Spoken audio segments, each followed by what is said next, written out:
जब मौत मेरे सरहाने खड़ी थी। एक गुनहगार की तौबा की सच्ची दास्तान मैं अब्दुल रहीम हूँ। एक ऐसा इंसान जिसने अपने पूरे जीवन को गुनाहों की गहराइयों में डुबो दिया था। आज जब मैं ये कहानी सुना रहा हूँ, मेरी आंखों में आंसू हैं। काश ये सब मैं पहले समझ जाता। मैं मुसलमान था, लेकिन सिर्फ नाम का।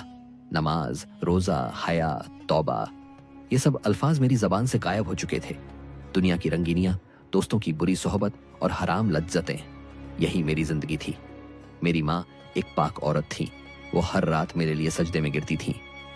उनकी आवाज मुझे कई बार नींद में सुनाई देती थी, या अल्लाह, मेरा बेटा किसी दिन तेरी राह पकड़ ले। लेकिन मैं हर रात शैतान की बाहों में सोता था।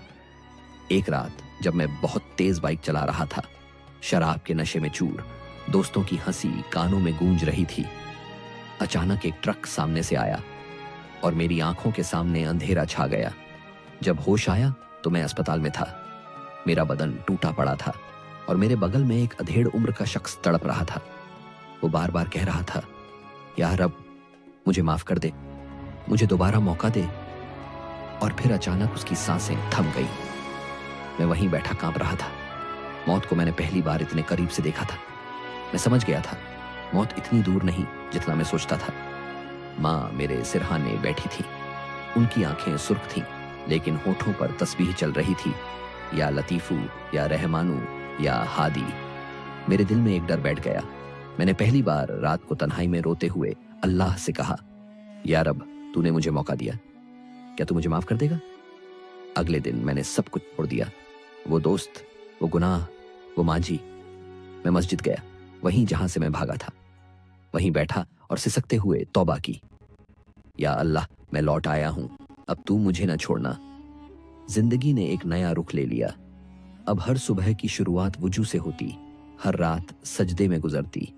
मैंने अपने गुनाहों की कहानी को लोगों तक पहुंचाने का बीड़ा उठाया। हर महफिल में मैं अपने जैसे गुनहगारों को रोकने की कोशिश करता। एक दिन जब मैं एक स्कूल में इस कहानी को सुना रहा था, एक बच्चा उठकर आया और बोला, अंकल, मैं आपके जैसी गलती नहीं करूंगा। उस दिन मुझे लगा, मेरी जिंदगी अब मायने रखती है। आज भी जब मैं सजदे में जाता हूं तो अल्लाह से यही कहता हूं, या रब, जैसे तूने मुझे हिदायत दी वैसे ही औरों को भी दे और मेरी तौबा कबूल कर ले। सबका, कभी ये मत सोचो कि तौबा के लिए देर हो गई। जब तक रूह जिस्म में है, जब तक दिल धड़क रहा है, रहमत के दरवाजे खुले हैं। अगर तुम चाहते हो कि कोई गुनहगार इस कहानी को सुने और बदल जाए, तो इसे फैलाओ, शायद ये किसी की रूह को बचा ले।